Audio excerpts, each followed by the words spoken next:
Hi all, welcome back to Soumya Mira's kitchen. இன்றைக்கி உள்ள வீடியோக்குள்ளே போகிறதுக்கு முன்னாடி சௌமியா மிராஸ் கிச்சன் சேனலை இது வரைக்கும் யாரும் சப்ஸ்கிரைப் பண்ணாதவங்க ப்ளீஸ் சப்ஸ்கிரைப் பண்ணிக்கோங்க, லைக் பண்ணுங்கள், ஷேர் பண்ணுங்கள், கமெண்ட் பண்ணுங்கள். நான் போடக்கூடிய வீடியோஸ் எல்லாமே உங்களுக்கு யூஸ்ஃபுல்லாக தான் இருக்கும்னு நினைக்கிறேங்க. ஸோ இன்றைக்குள்ள வீடியோ என்ன பார்த்திங்கன்னா, மாதம்பட்டி ரங்கராஜ் சாருடைய ஒரு ட்ரெண்டிங்கான ரெசிபி தான் பார்க்க போகிறோம். கோயம்புத்தூரில் ஃபேமஸான அரிசி பருப்பு சாதம் எப்படி பண்ணலான்னு பார்க்கலாமா? வாங்க இப்போ வீடியோக்குள்ளே போகலாம். அரிசி பருப்பு சாதம் பார்த்திங்கன்னா அவ்வளோ டேஸ்ட்டாக சூப்பராக இருந்ததுங்க. கொஞ்சம் டிஃப்ரெண்ட்டாக இருந்தது. ஸோ ஒரு பவுலில் வந்து பார்த்திங்கன்னா இந்த கப்புக்கு மெஷர்மெண்ட் தான் நான் எடுத்திருந்தேன். 2 கப் ரைஸ் நான் எடுத்திருந்தேன். அதுக்கப்புறம் பார்த்திங்கன்னா 1 கப்பு சாம்பார் பருப்பு தூர் தால் இருக்குதுல்ல, ஸோ அது 1 கப்பு நான் எடுத்துட்டேன். சாப்பாடு ரைஸ் நீங்கள் என்ன ரைஸ்னாலும் நீங்கள் யூஸ் பண்ணிக்கலாம். நான் வந்து சோனா மசூரி ரைஸ் நான் யூஸ் பண்ணிக்கிட்டேன். ஸோ இதை நல்லா வாஷ் பண்ணி ஒரு 1/2 hour ஊற விட்டுறலாங்க. இதுக்கு வந்து என்னெல்லாம் வேணும் பார்த்திங்கன்னா, ஒரு பவுல் அளவுக்கு வந்து சின்ன வெங்காயம் உரித்து வச்சுக்கிட்டேன், 1 தக்காளி, வரமிளகா, பூண்டு, அப்புறம் எண்ணெய், கடுகு, உளுத்தம்பருப்பு, பச்சை மிளகா, ஓகேங்களா. தேங்காய், அதுக்கப்புறம் பூண்டு, ஃபைனலி சாப் பூண்டு வந்து நம்ம கடைசியில் தாங்க போட போகிறோம். இதில் முக்கியமான இன்க்ரீடியன்ட்ஸ் 2 என்ன இருக்குது பார்த்திங்கன்னா, சீரகமும் மிளகும் நல்லா இடித்து வச்சுக்கோங்க, ஓகேங்களா. ஸோ இது 20 minutes ஊறட்டும். ஊறினதுக்கப்புறம் ஒரு ப்ரெஷர் பேன் நம்ம எடுத்துக்கலாங்க, குக்கரை எடுத்துக்கலாம். குக்கரை எடுத்துகிட்டு நான் இதில் சன்ஃப்ளவர் ஆயில் தான் நான் போட்டிருக்கேன். உங்களுக்கு தேங்காய் எண்ணெய் வேணால் தேங்காய் எண்ணெய் போட்டுக்கலாம், இல்லை கடலெண்ணெய் யூஸ் பண்ணுறதா இருந்தால் நீங்கள் போட்டுக்கலாம், அது உங்களுடைய இஷ்டம், ஓகேங்களா. ஒரு டேபிள் ஸ்பூன் வந்து நான் சன்ஃப்ளவர் ஆயில் போட்டிருக்கேங்க. அதுக்கப்புறம் எண்ணெய் சூடானதுக்கப்புறம் பார்த்திங்கன்னா, நம்ம எடுத்து வச்சுருக்க கடுகு இருக்குது பார்த்திங்களா, அது போட்டுக்கலாம். அப்புறம் வந்து உளுத்தம்பருப்பு போட்டு நல்லா பொரியட்டுங்க, செவந்து வரட்டும், கடுகு நல்லா வெடிக்கணும், ஓகேங்களா. இதில் வந்து நான் என்ன சேர்த்துருக்கேன் பார்த்திங்கன்னா, கொஞ்சமாக பூண்டும் நம்ம சேர்த்துக்கலாம். இந்த வதக்கிறதுக்கு நல்ல வாசனையாக இருக்கும், ஓகேங்களா. இதில் ஒரு 3 பல்லு பூண்டு குட்டி குட்டியாக சாப் பண்ணி சேர்த்துருக்கேன். அப்புறம் வரமிளகா, இதை நல்லா வதக்கி விடுங்க. வதக்கி விட்டதுக்கப்புறம் பார்த்திங்கன்னா,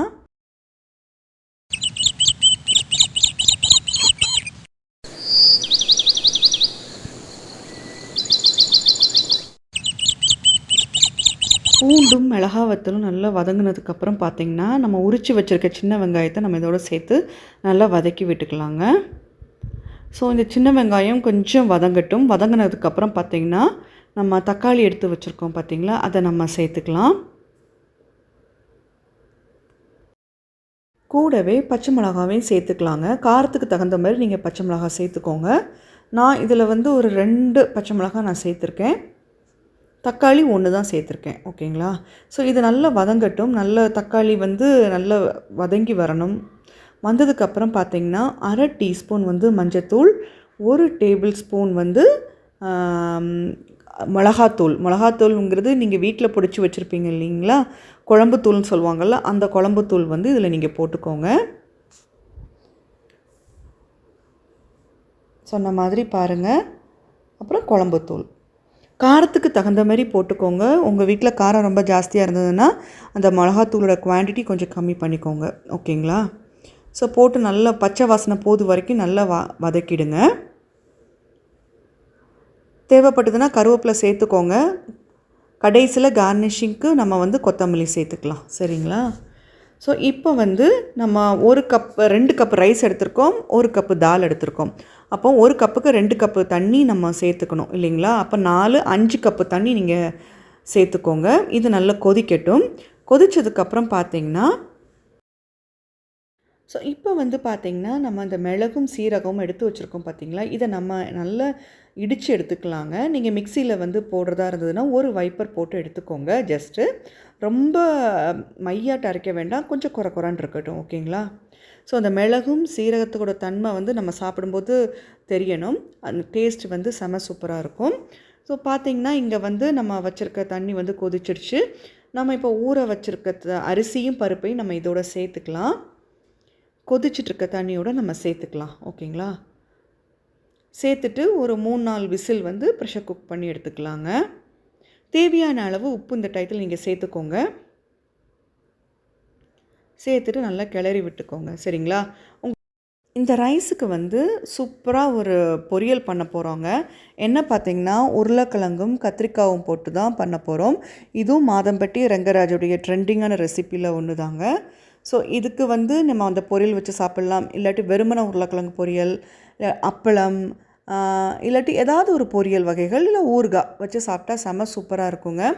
இதுக்கு நான் வந்து ஒரு 5-6 கத்திரிக்காய் நான் எடுத்திருக்கேன் பாருங்கள்.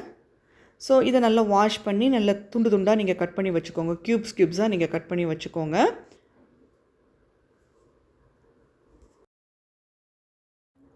ஸோ ஒரு கடாய் எடுத்துக்கோங்க. கடாயில் வந்து கொஞ்சமாக எண்ணெய் ஊற்றிக்கோங்க. நான் இதில் வந்து தேங்காய் எண்ணெய் தான் சேர்த்துருக்கேன்.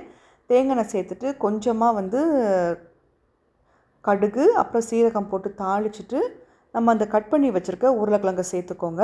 கூடவே வரமிளகா போட்டு தாளிச்சுக்கோங்க. உங்களோட இஷ்டம்தான், காரத்துக்கு தகுந்த மாதிரி வரமிளகா போட்டுக்கோங்க. இன்னொரு முக்கியமான விஷயம், கத்திரிக்காவையும் உருளைக்கிழங்கையும் சேர்த்து போடாதீங்க. ஃபஸ்ட்டு உருளைக்கிழங்கு போட்டு ஒரு 50 to 60% நல்ல ரோஸ்ட் ஆனதுக்கப்புறம் நீங்கள் வந்து கத்திரிக்காவை சேர்த்துக்கோங்க. சரிங்களா? ரெண்டையும் சேர்த்து போட்டிங்கன்னா கத்திரிக்காய் முதல்ல நல்லா வெந்துடும், உருளைக்கிழங்கு வேகாது. அதுக்காக நான் சொல்கிறேன். உருளைக்கிழங்கை போட்டுட்டு ஒரு 60 to 70% வெந்ததுக்கப்புறம் நீங்கள் கத்திரிக்காய் போடுங்க, ஈஸியாக வெந்துடும். உருளைக்கிழங்கு நல்லா பொரிஞ்ச உடனே பார்த்திங்கன்னா கத்திரிக்காவை நம்ம சேர்த்துக்கலாம். கத்திரிக்காவை வந்து இந்த மாதிரி துண்டு துண்டாக கட் பண்ணி வச்சுக்கோங்க. சரிங்களா? ஸோ ஈஸியாக வதங்கிடும். ஸோ நல்லா வதக்கி விட்டுருங்க. இந்த டயத்தில் வந்துட்டு நம்ம பொடிகள்லாம் சேர்த்துக்கலாம். முதல்ல வந்து தேவையான அளவு உப்பு சேர்த்துக்கோங்க. உப்பு சேர்த்து நல்லா கிளறி விட்டுட்டு அதுக்கப்புறம் பார்த்திங்கன்னா இதில் வேறு எந்த மசாலா ஐட்டம்ஸ் நம்ம ஆட் பண்ண போகிறது இல்லை. சில்லி பவுடரும் அதுக்கப்புறம் கொஞ்சமாக வந்துட்டு மஞ்சள் தூள் தான் ஆட் பண்ணி நல்லா வதக்க போகிறோங்க. இது வந்து அப்படியே ரோஸ்ட் ஆக போகுது. ஓகேங்களா? இது ரொம்ப குழையக்கூடாது. கத்திரிக்காய் வந்து ரொம்ப குழையக்கூடாது. எடுத்து பார்த்திங்கன்னா உங்களுக்கு அது தெரியணும். பட் நல்லா ரோஸ்ட்டாக இருக்கணும். இதுதான் அதோட கன்சிஸ்டன்சி. ஓகேங்களா? ஸோ வாங்க பார்க்கலாம் எப்படி ரோஸ்ட் ஆகுதுன்னு. தேவைப்பட்டதுன்னா உங்களுக்கு சாம்பார் தூள் வேணால் நீங்கள் சேர்த்துக்கோங்க. நான் இது பேக்கெட் பேபி மசால், அதாவது நாகர்கோயிலில் வாங்கினா வந்து சாம்பார் மசால் நான் இதை சேர்த்துக்கிட்டேன். சாம்பார் பொடி ஓகேங்களா சேர்த்துக்கிட்டேன். ஒரு 1/2 டீஸ்பூன் நான் சேர்த்துக்கிட்டேன். ஓகேங்களா? டேஸ்ட்டும் நல்லா இருந்தது. ஸோ இப்போ பொரியல் வந்து ரெடி ஆகிடுச்சுங்க. இப்போ நம்ம அரிசி பருப்பு சாதம் எப்படி வந்திருக்குன்னு பார்க்கலாமா? அதுவும் ஒரு 4-5 விசிலில் ரெடி ஆகிடுச்சு. உங்கள் ப்ரெஷர் குக்கருக்கு தகுந்த மாதிரி நீங்கள் விசில் விட்டுக்கோங்க. சரிங்களா? ஸோ பாருங்கள், நல்ல கொலான்னு உதிரியாக சூப்பராக வந்திருக்கு. இதில் வந்துட்டு நம்ம கட் பண்ணி வச்சுருக்க, அதாவது ஃபைன்லி சாப்டு வந்து பூண்டை நீங்கள் சேர்த்துக்கோங்க. அதுக்கப்புறம் பார்த்திங்கன்னா தேங்காய் துருவல், சீரகம் மிளகும் பொடிச்சு வச்சுருக்கோம் பார்த்திங்களா, அதையும் நம்ம இதோட சேர்த்துக்கலாம். தேங்காய் துருவல் வந்து கொஞ்சம் ஜாஸ்தியாகவே போட்டுக்கோங்க, டேஸ்ட்டு சூப்பராக இருக்குங்க. பாருங்கள். அப்புறம் 1 டேபிள் ஸ்பூன் வந்து தேங்காய் எண்ணெய் சேர்த்துக்கோங்க. சேர்த்து இது எல்லாமே ஒன்று போல் ஈக்குவலாக நீங்கள் வந்து கிளறி விடுங்க. பாருங்கள் எவ்வளோ பொலப்பொலான்னு வந்திருக்கு பார்த்தீங்களா? சூப்பராக வந்திருக்கு. தண்ணி கரெக்டாக வைங்க. வச்சிங்கன்னா உங்களுக்கு இந்த மாதிரி ஒரு கன்சிஸ்டன்சியில் வந்து ரைஸ் கிடச்சிரும்.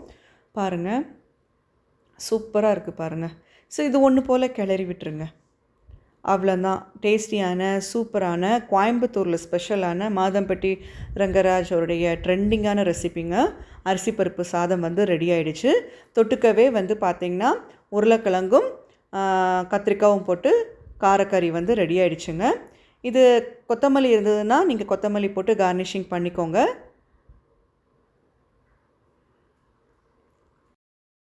ஸோ பிளேட்டில் வந்து நீங்கள் செட் பண்ணிக்கோங்கங்க. கூடவே வந்து நான் மாங்காய் ஊறுகாய் வச்சுருக்கேன். பொரியல் வச்சுட்டு மாங்காய் ஊறுகாய் வச்சு நாங்கள் சாப்பிட்டோம். டேஸ்ட்டு வந்து அட்டகாசமாக இருந்தது. இந்த வீடியோ இதோட முடியுதுங்க. இதுக்கு முன்னாடி உள்ள வீடியோஸ்லாம் பார்த்தீங்கன்னா கிச்சன் டூர், பெட்ரூம் டூர் கொடுத்துருக்கேன். நான் மாஞ்சோலை போன ட்ரிப்புக்குள்ள வீடியோவும் கொடுத்துருக்கேன். கண்டிப்பாக போய் பாருங்கள். ரொம்பவே இன்ட்ரெஸ்டிங்கான வீடியோஸ் தாங்க இருக்குது. கண்டிப்பாக பாருங்கள். ஸோ இன்னொரு நல்ல ஒரு வீடியோவில் சந்திக்கலாம். Till then take care, bye bye. அதுக்கு முன்னாடி சௌமியா மிராஸ் கிச்சன் சேனல் இது வரைக்கும் சப்ஸ்கிரைப் பண்ணாதவங்க ப்ளீஸ் சப்ஸ்கிரைப் பண்ணிக்கோங்க. லைக் பண்ணுங்கள், ஷேர் பண்ணுங்கள், கமெண்ட் பண்ணுங்கள். பாய்.